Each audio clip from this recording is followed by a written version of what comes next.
Yo, since he goes to Low Road, this right here is gonna be the introduction to maybe my journey on this. I don't know. I just wanted to put my thoughts down, and I didn't feel like writing this out because it would have turned into a whole storybook. So, what I got on this screen right here says Sega grouped off on my Xbox right now, and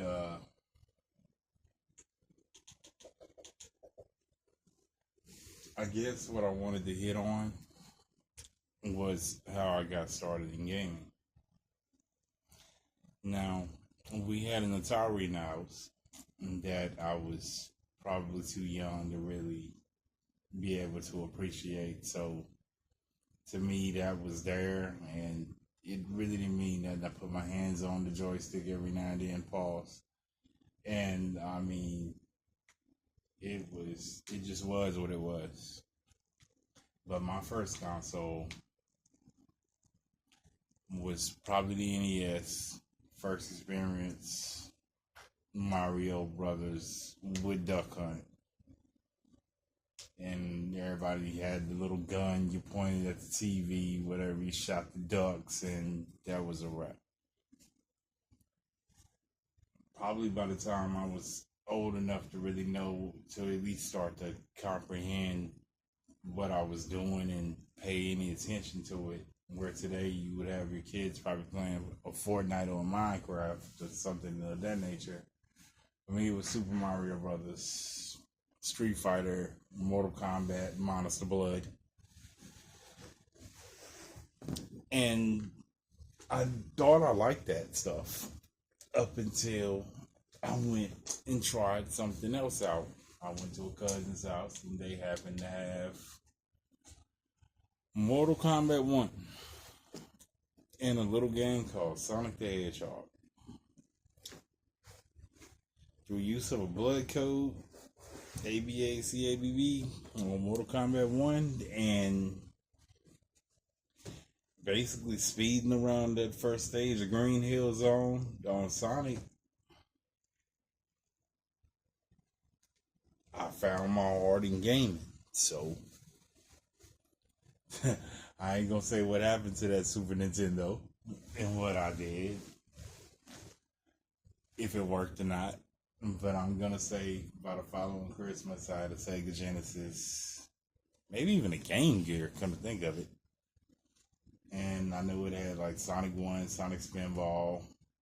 Probably rented Sonic 2 a million times. I don't know. I don't know why I never ended up with that game. For whatever reason, I don't remember actually owning that cartridge, but I do remember playing the crap out of it. So that one's weird to me. Still hazy on that one. But anyways, I ran Sonic, Mortal Kombat, Street Fighter 2. You know, the 6-pack game, Daggone First Wolf. I think maybe no Streets of Rage, Golden Axe, some of them heavy legacy games that you hear a lot about, them first party Sega IP.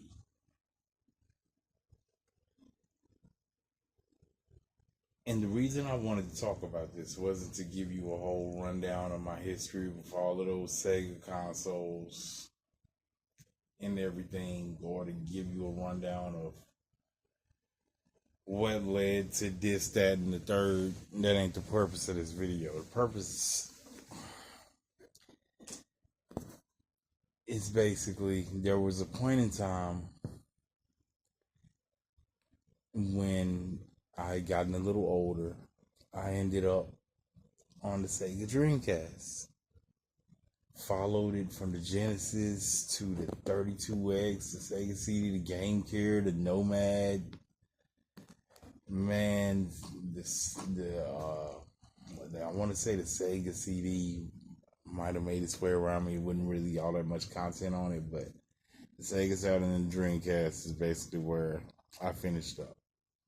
And I will never forget the day that I got the Dreamcast magazine. It used to come with these little demo discs or whatever, and I believe those demo discs may have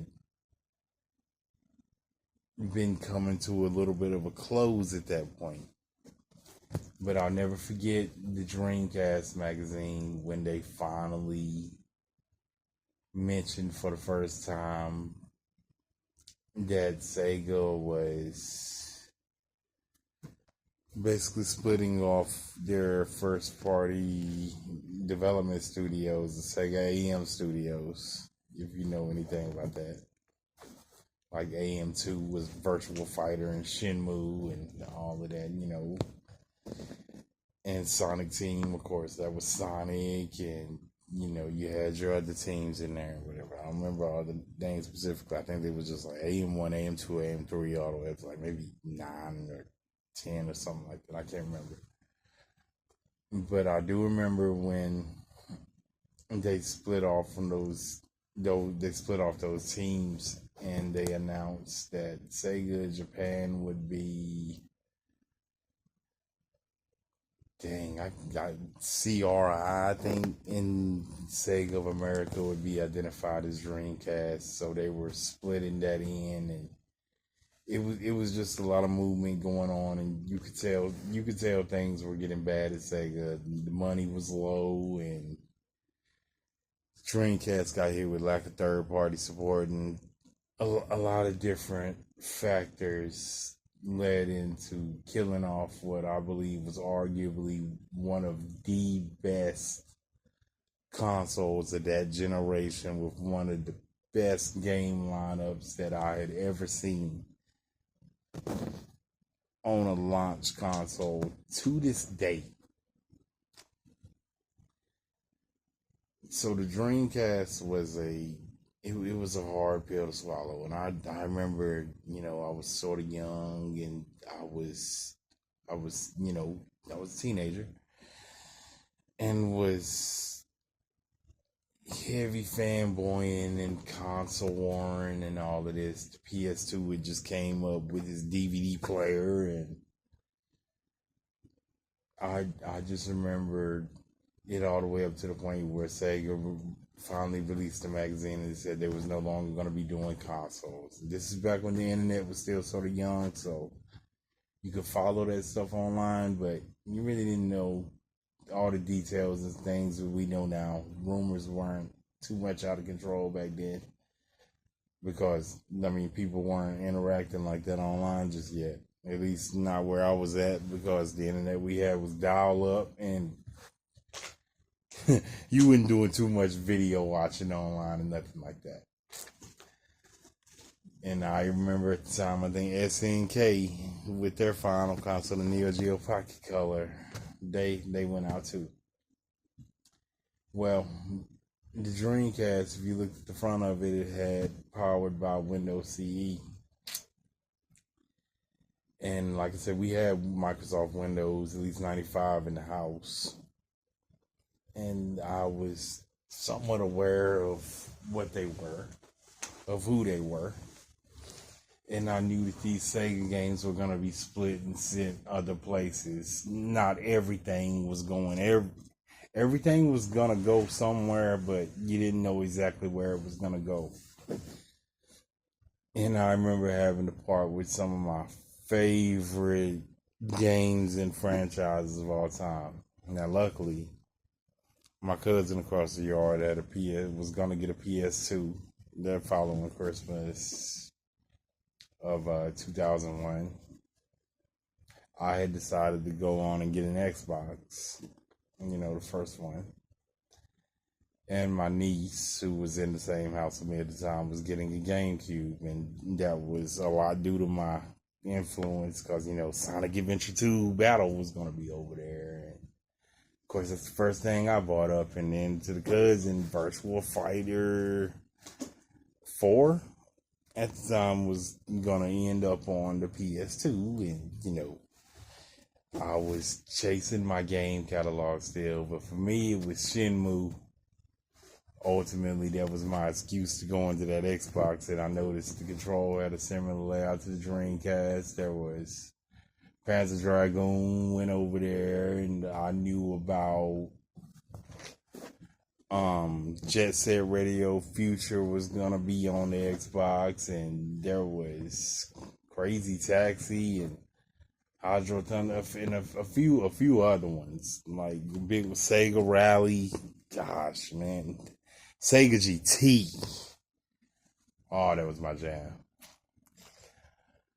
But anyways, I just remember being attached to all of these IPs, and going to the Xbox was, I ain't gonna say it was easy, but it wasn't that hard of a transition. Remember, I was a big Dead or Alive fan. Drink has had Dead or Alive too. Well, that ended up Dead or Alive 3 was exclusive to the Xbox. So that was actually my first game on the console. I wasn't even one that played Halo till years later. But anyways,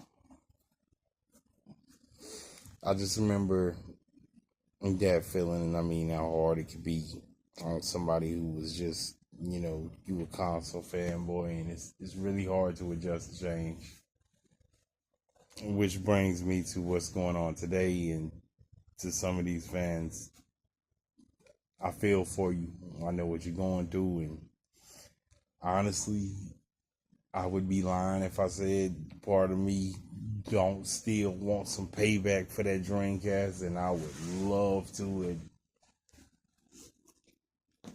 have watched Microsoft wipe the floor with Sony a long time ago. And to a lesser degree, maybe even Nintendo. Couldn't stand them either growing up. But you get older, and you sort of learn that, I mean, shoot, this right here, this is about the love of gaming, and you got to keep it there. And for me, my love of gaming went away with that console dying. And this is what I want to warn some people of: is that console went away, and I spent my first few years on Xbox, not really trying to adjust to the change. I was loving the new console and everything.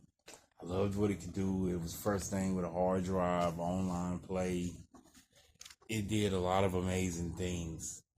Some things that the Dreamcast did, but it was seeming to do them right. And it had access to those third-party games that the Dreamcast was basically either money had it, those games, or money had it away from the console, or they, for whatever reason, they just didn't show up. But Sega had an answer for everything. It did not matter, for real. If the NBA 2K started on the Dreamcast. So, I mean, that should tell you something. But I went through some hard times in life.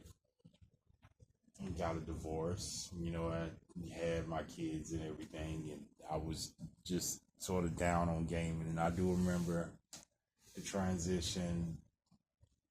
The transition from the 360, because I was a day one 360 owner, and the transition from the 360 to the Xbox One, or the PS3 to the PS4. I wasn't a fan of that transition. However, I do remember Microsoft at the time talking about a lot of cool things. They were showing that 360 was rocking the Netflix app for the first time, and that I remember they were showing IPTV on there, and like Kinect was this amazing thing you could do where you use your whole body for as a motion controller, but it also had cool features where you could talk to it and get your 360 to do different things. I ain't got to tell you about the Kinect because you already probably know what it is. If you don't, look it up. Amazing piece of tech.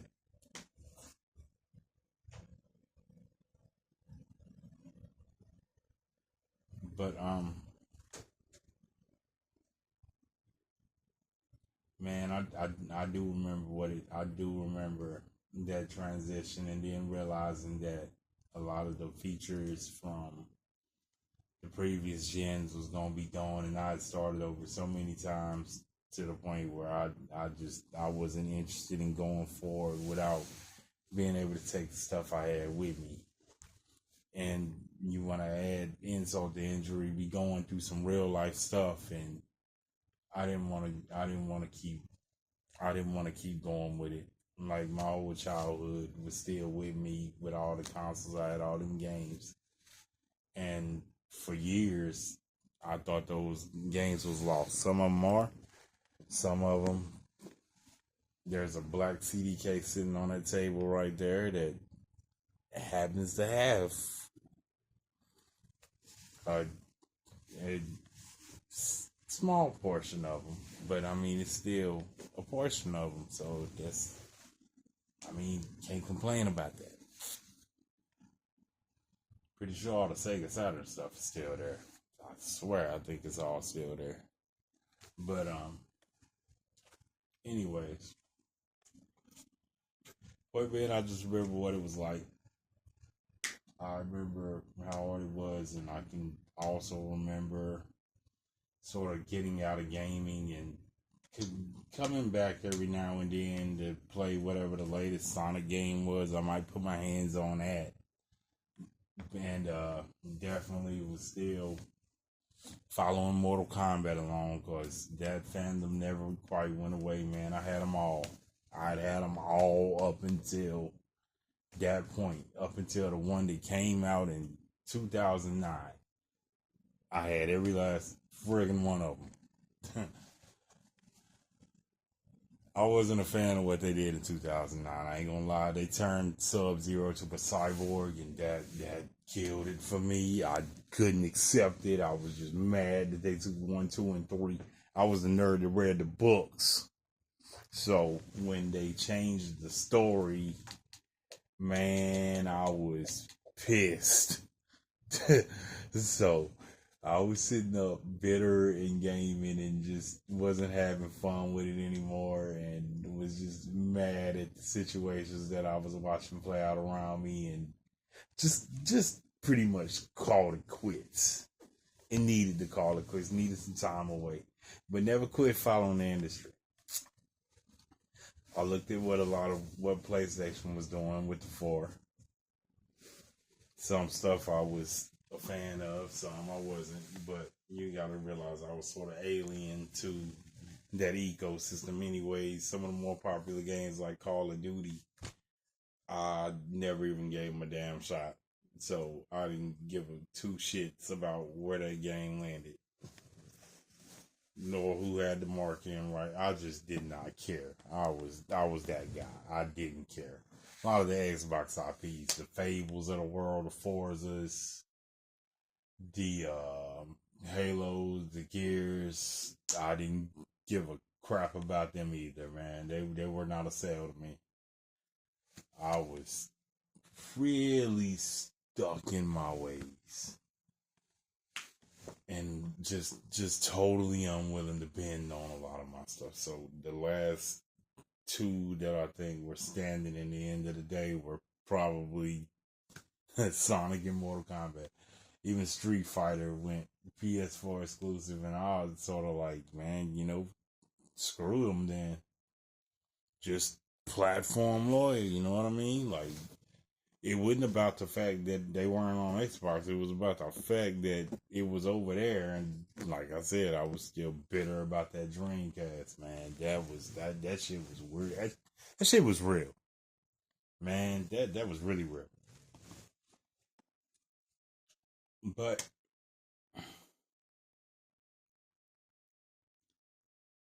and I think I might even been bitter with Forza too, which is weird what I'm about to say next because I was super bitter with Forza because I'm like, I was a Project Gotham diehard.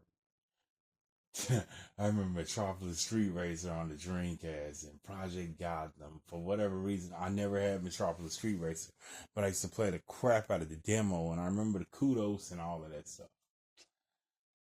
And man, when I saw Project Gotham, it was my second game on the Xbox, and just something about it felt so familiar. And once I finally did some digging, I'm like, come to find out it's the same damn company, Bizarre Creations. So that was probably my first Xbox IP that I fell in love with, just straight up fell in love with, and had the game all the way up to I think it might have been 3 or 4, and they had canceled that game. And next thing you know, you start hearing about Forza a few years afterwards or whatever. And man, I wasn't rocking with them either. I was just just bitter, just bitter about it. So, anyways, a few years go by. I want to say about 5, 6 years go by. We were sitting there somewhere around like 2015, 2016. And I was with my youngest son. I'd been in North Carolina visiting and remember turning on that 360 because they hadn't had a next gen console yet either. Nobody had really upgraded since I had gotten out because there just was no use.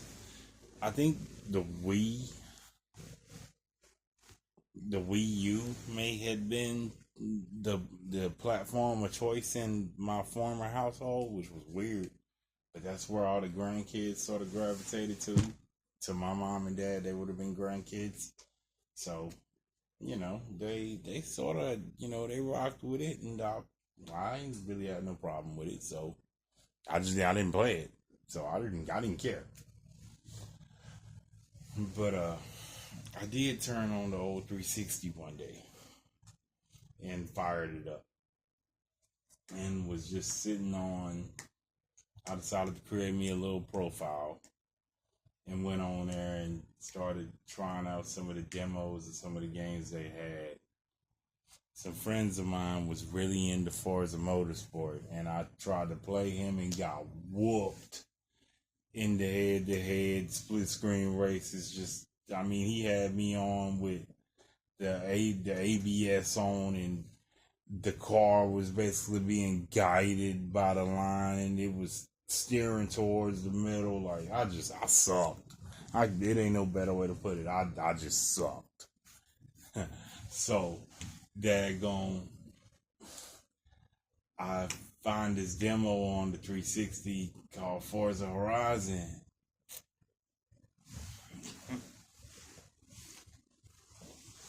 And played it.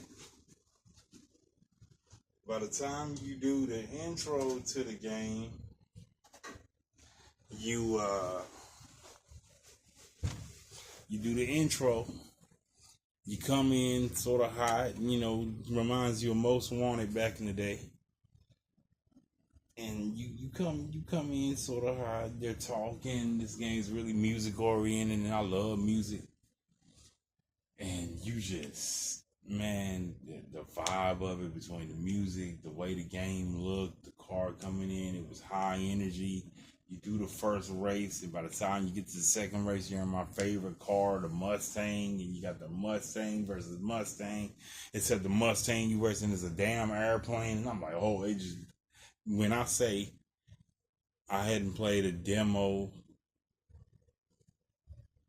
maybe over the course of my life outside of the Sonic Adventure 2 demo that came with Phantasy Star Online back on the Dreamcast, no demo had that much big of an impact on me since then.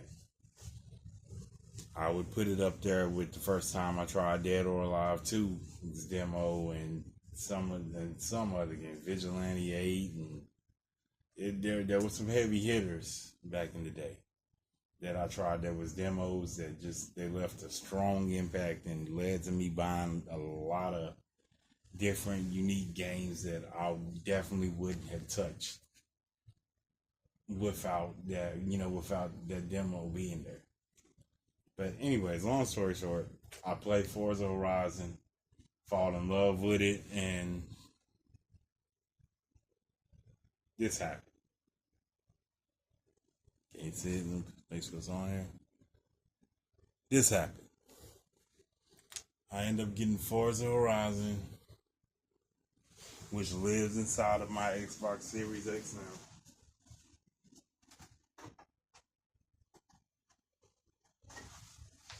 I end up getting that game. And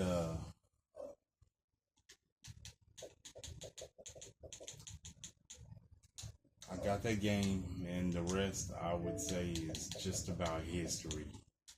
I had to get another 360 to get it, and look at that, quick resume, baby. Gotta love it. But got the game, loved the game. Can't say nothing bad about it to this damn day. It started something. I think I went and got Mortal Kombat X afterwards. Not Mortal Kombat X. Got Mortal Kombat 2009, I want to say. And got back caught up on that, and started rocking a few games here and there. Got me an Xbox Live Gold subscription and was getting my 2 free games every month that I could claim because I couldn't get the other 2 because they were Xbox One games and I didn't have one. I didn't even know if I was going to take it that far. But I do remember watching the E3s and seeing them talk about 360 backwards compatibility coming to the One. I was like, it was a plus. I remember Play Anywhere, where you would get your PC version along with your Xbox One version of certain games. So they had already started sending games to the PC. Phil was already out there in them streets talking about the cloud and trying to reach more gamers. So it hadn't been implemented yet, but they were already talking about it. And both Sony and Xbox were already talking about mid-gen refreshes to fix the terrible consoles that they had both just released, because they both sucked. Sorry. That I'm not sorry to say that they did. They sucked at launch. And it was just, it was a lot of different things going on, but I remember seeing Xbox moving and shaking a little bit heavy.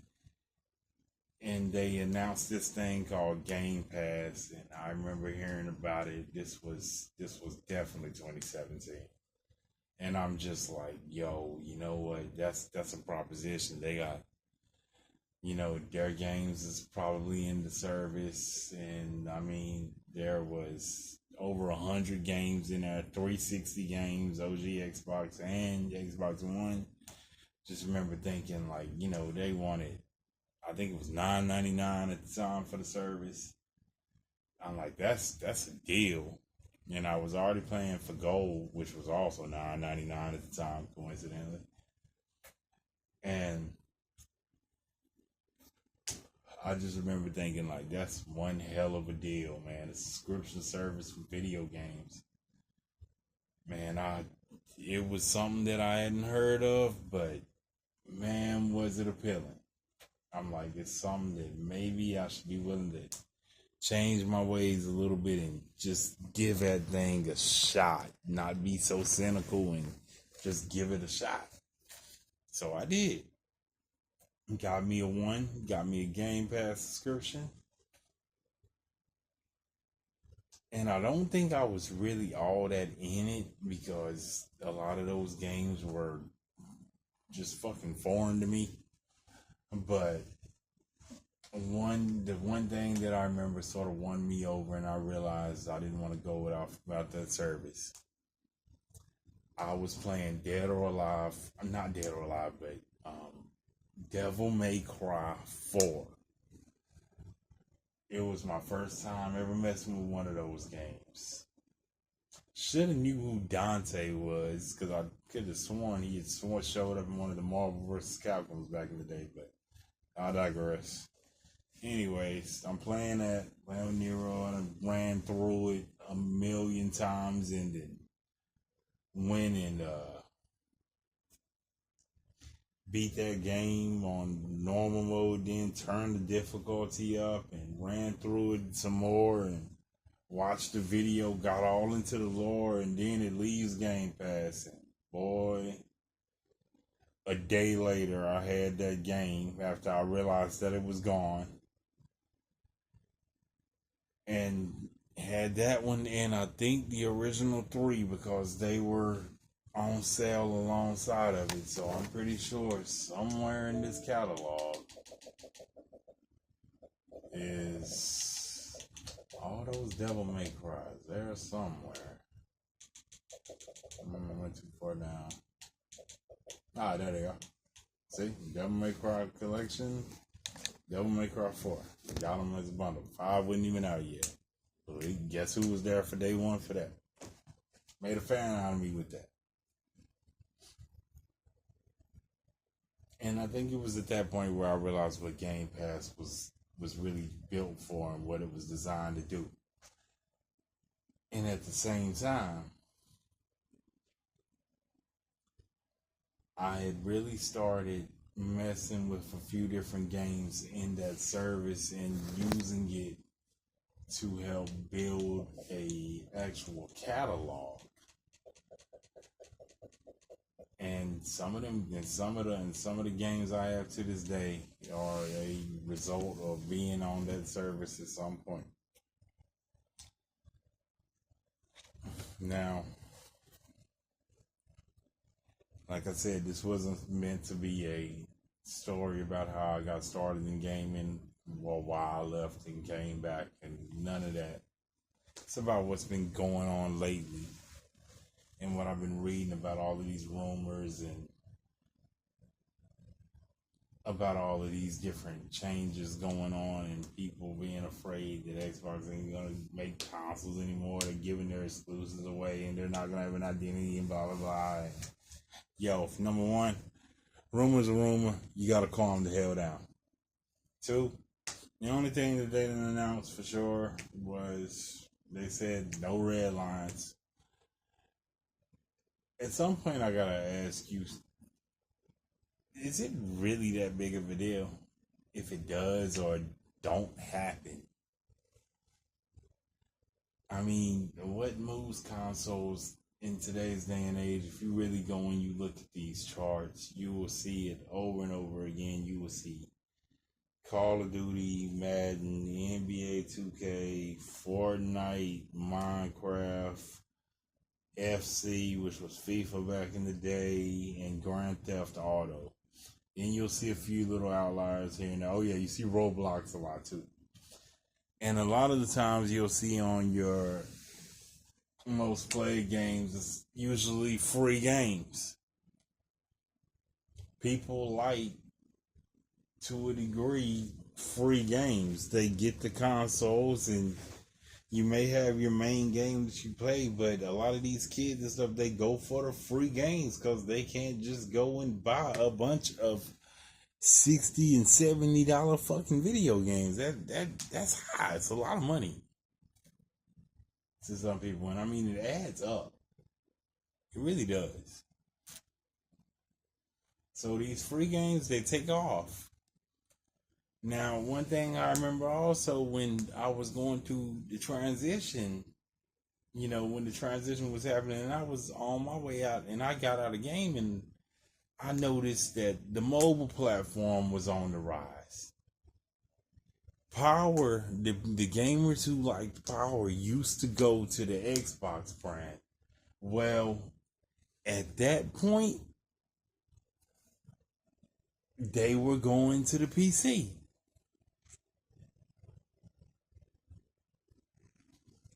So as this generation, so as the PS4 and the Xbox One generation was coming in, there was a lot of different things that was transitioning. And the one thing they wanted with the one, I think, was they wanted the one to be like the smart TVs we have now, where you hit the home button and you have all of these apps at your disposal. Everything's there. It can do everything. It can even game.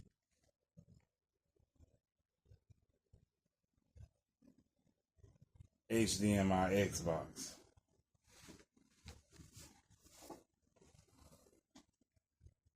Whoops. HDMI 1. HDMI. And you can also do that now. Look familiar? Sounds a lot like the Kinect that was packaged in, and I just remember people crying about that, and I'm just like, Lord of mercy. Don't nobody want to go through no change. They're just afraid of change. But what they ended up saying the industry was going to be at the time, that's exactly what ended up happening.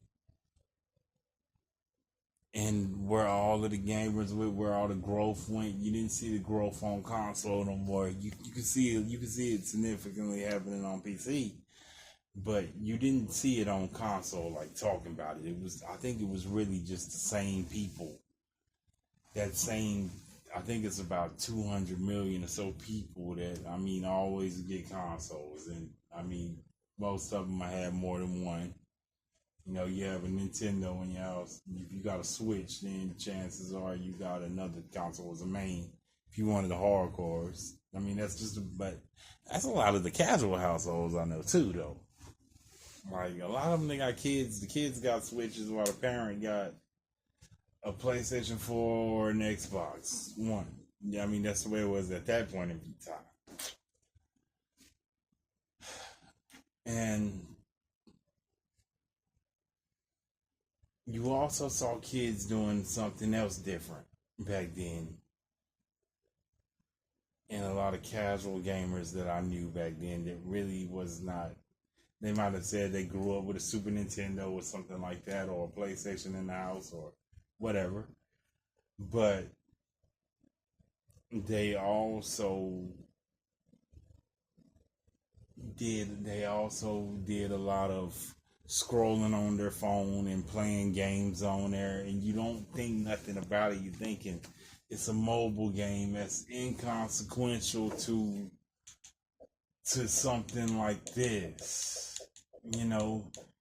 That don't equal to what we have like this. But if you look at tech now, these cell phones can play games like what I have right here.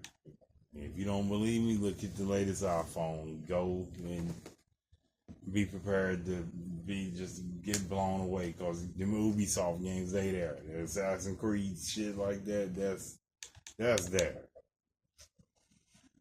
They're getting there. They may not look as good as what we have right now with the Xbox Series X and the PS5 or the PS5 Pro or a powerful PC, but you definitely can still load up a half decent game, something that was Xbox One, PS4 era quality at minimum, and get that thing running on there. And it runs very good. You can even sync a control up to it, or you can use the touch controls with the phone. But the point is, that's where most people are gaming now. That's where the growth is, so you sort of need it.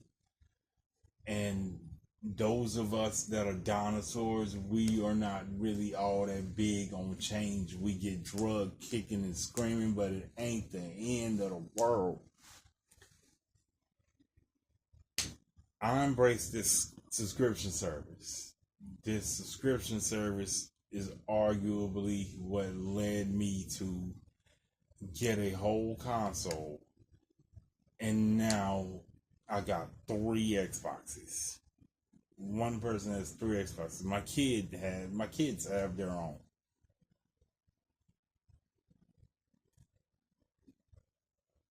Nobody needs that many consoles. You just don't. But I know on both of them, between the two of them, I have these games right here, and I also have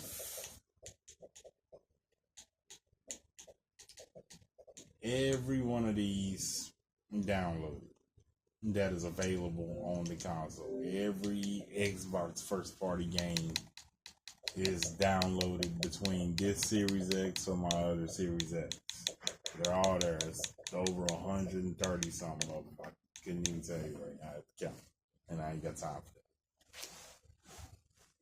that. But the point is, I'm like, they are all, I have them across these Xboxes, and I wouldn't be able to have all of them or been and tried them out and didn't even have to really have them all downloaded There's ways that I can go around now when I can just go up to it, hit play, whether it's downloaded or not, and my Game Pass Ultimate subscription will allow me to just play that game through the cloud. And it's not the same as when I hit play on this console and just after loading it up. But yo, you know what? It's a passable experience. Just like playing them games on that phone is. Or just like you can actually play a game on the console and it may not run a perfect 30, it may not run a perfect 60. Most of them do. Like, I mean, now, don't get me wrong. I ain't going to speak on the 120 because, you're not going to get a 4K image when you're running that anyway. But in the console is not going to compare to the PC either. But it's still a doable experience. It's different levels to this shit.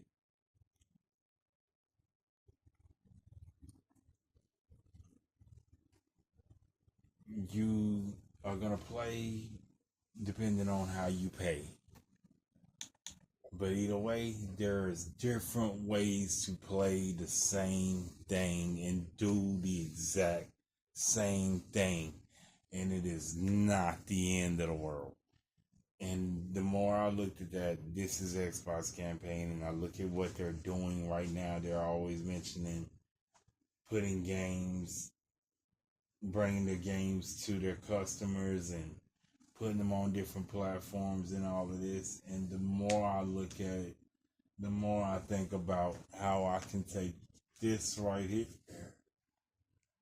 this tablet I have right here, somewhere, if the power come on it, and use the Game Pass app. And I didn't sit here and play WWE 2K24 on this thing more than I done played it on my console. So I guess what I'm saying is I sympathize with what the console mains is going through because I'm one of you. I'm a console main. I've been there and done that. But yo, what you dealing with is not the end of the world. It is just the company trying to make money in this changing industry that we're in, and I'm gonna keep it a buck with you. PlayStation ain't that far behind them.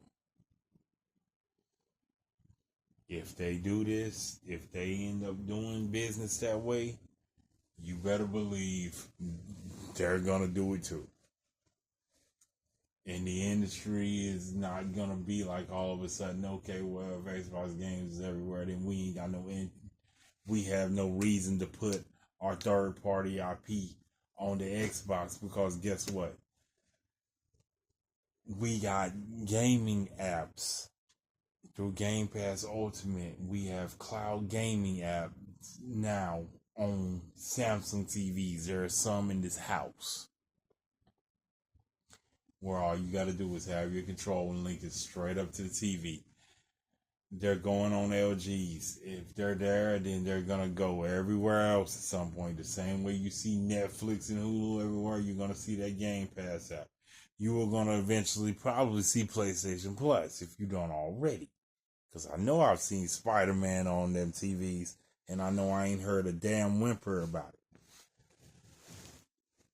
The same way you can play them on the phones, the tablets, these mobile PCs like the Steam Deck and the ROG Ally, and whatever handheld they got coming. I'm like, it's gonna be like this. Ones that can use the Xbox OS or the Steam OS on devices that are not theirs. Yo, this is just where I believe these things are going. This is what they're talking about. This is where the industry is going, and it's just more ways to do what we already do, and that is play the games. It'll be different levels to how you play it. And honestly, if these TVs can sit up and stream these games anyways, I don't know what make y'all think if a cell phone can load up Assassin's Creed natively, then I got a news flash for you. These TVs ain't that far behind. I'm pretty sure they can do it too. And I'll do you one better. In my mind, if you can already plug a hard drive in and load your apps onto the hard drive to just a straight up plain TV, then I promise you, gaming natively on a TV, yeah, I see that coming though. You see it coming from a mile away over the next few years. We are not that far away from it. And that cloud gaming experience too. GeForce Now, man, I'm telling you, it's really, really good. Streams really, really good. And even xCloud has gotten a lot better than the first time I remember testing it back in 2019. This got way better, leaps and bounds. And you around some good internet, you'd be amazed how good that thing works. So I guess my point is, man, like, some of y'all need to calm down and just get back to what you love, gaming, or go outside and touch grass and maybe get offline for a little while, which is exactly what I think I'm about to do because y'all burning me the fuck out. But sorry, you ain't taking my joy. I have too much fun with this damn thing. Got too many games to be sitting up worried about what they're talking about online. Way too many. And yo, like I said, this is just one box. So yeah, you know, I don't know what to tell you. Just breathe. It's gonna be all right. It's just the way the industry goes. It's the way it goes. We going through a different time, and trust me, everything's gonna be everywhere anyways. So it's not that unusual for Xbox to go and do something first.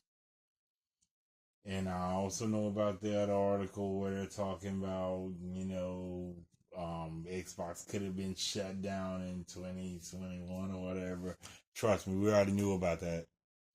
We knew at some point Xbox was under threat of being shut down, and they were given an option to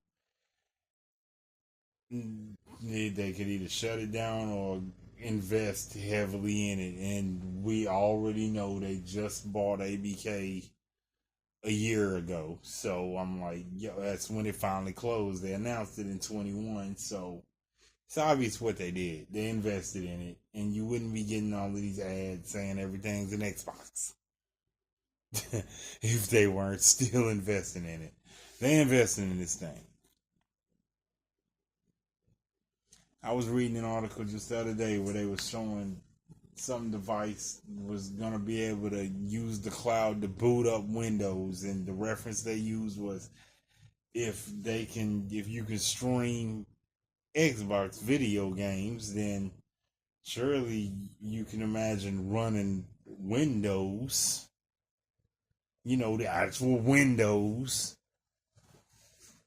through the cloud. A PC in the cloud. Huh. Who would have thought?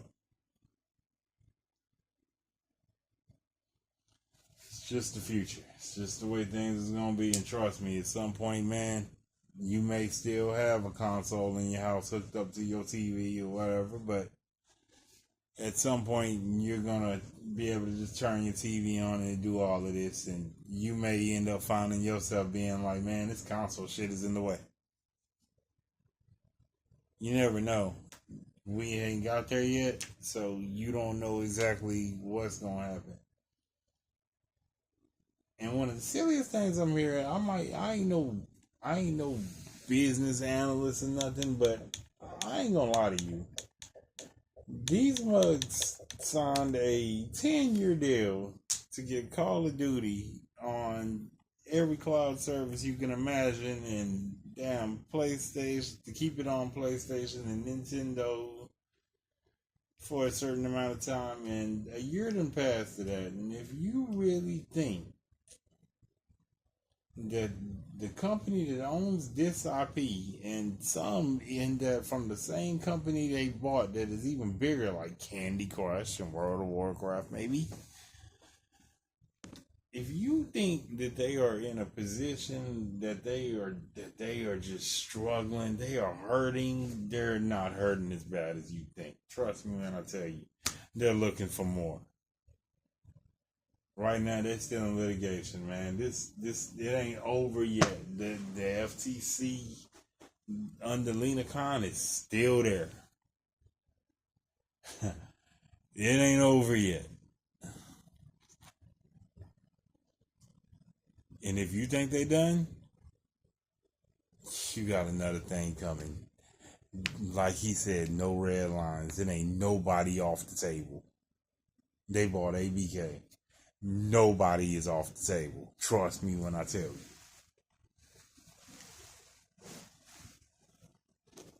But I'm gonna end it. I think I'm gonna leave it there for now. We gonna have more of these conversations later. I'd love to go into details, talk gaming, and versus writing out these long paragraphs. This is the way I think I'm gonna do it from here on out. And this was just a little test run. And we gonna see how it goes, and you know, I get back at you. Maybe think of a little fancy catchphrase to come up with or whatever, but I doubt it. I ain't gonna put in all that work. I ain't really in this like that. I'm more concerned with gaming, but I did want to just address how people was feeling and everything to say, I get it, but it ain't the end of the world. Get over it. Shit happens. And if anything, the way that I look at it as an Xbox gamer myself, I'll tell you this. Right now, there's a lot of guessing on what games is going where and if they're coming, and there's a lot of hype online you see from these fanboys posting photos of those games with the PlayStation case on them and all of that shit, and you hear the banter and all of this crap all the time. But the one thing that I know for sure is that them games is coming to the Series X. Them games is coming to the Series X. And them games are going to be day one in Game Pass Ultimate. And for me, that means I got access. My TV has access. My cell phone has access. The PC has access. My tablet got access. Yo, they guaranteed to be on Game Pass Ultimate. They are guaranteed to be there.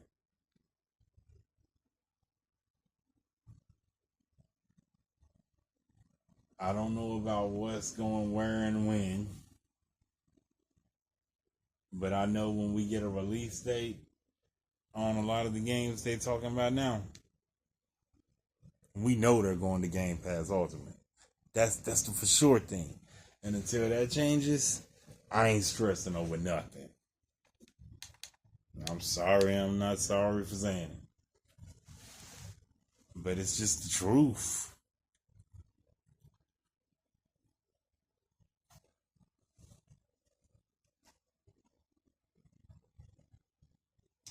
But yeah, I'm gonna end it there. Oh man, wait a minute, no, I can't end it there. I gotta address one more thing. Um, Third party games leaving the platform because of the exclusivity going away. Get the hell out of here, you stupid. That streaming thing is taking off. Netflix streams games, Nvidia, GeForce, Steam. They're all out there, and they all have apps on these TVs and on alternate screens that you can use. Them games, they're gonna want them to be available on that. And if you better believe, if this is where tech is going, it's the way the industry is going, they are gonna want to be in there. And I guarantee you, being in that storefront is going to pay dividends later on down the road too, because that storefront, they want that thing everywhere too. So you can just buy the games whether you got the console or not. If anything, what they're doing, maybe guaranteeing that you're going to have a console later down the road, guaranteeing that them games are going to want to be in the ecosystem. What they going to do, they're going to shut themselves out of it for the console space, the smaller space. Think about it. That ain't the way it's going down. Don't let these talking heads spook you out. That's why I ain't on this camera right now. I ain't gonna be no talking head. My name's NC Ghost to Low Road. I'm gonna be a ghost on this camera. You may hear me talking, but I'm gonna be a ghost on this camera.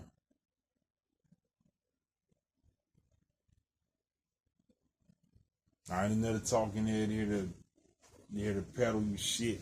I ain't looking for no super chats. I ain't trying to get famous off of this. I'm talking it because I love it. It is what it is. But it's NC Ghost to Low Road. I'm on Xbox, obviously. I'm also on PlayStation. I'm on Facebook, X, Blue Sky. You name it. I'm there somewhere. I ain't talking about what I be doing on there. I ain't gonna sit up here and say I'm creating content for them, because I'm not. But I'm there. And you at least got a pretty little logo to go along my name that matches up on everything that I'm on. So I ain't hard to find. If you wanna leave a comment or anything, go ahead. I'll try to respond to anybody I can. If you listen to this, thank you. I ain't even gonna ask you for a like or a subscribe. Or subscribe. I would appreciate it, but like I said, that ain't what I'm here for. I'm just here to talk gaming. If you do come into anything that I'm on, I'm down for the conversation. I'm down to game with you. Whatever. It is what it is. But all in all, just enjoy your day. Have a blessed one. Enjoy your gaming. Don't let nobody spoil your joy.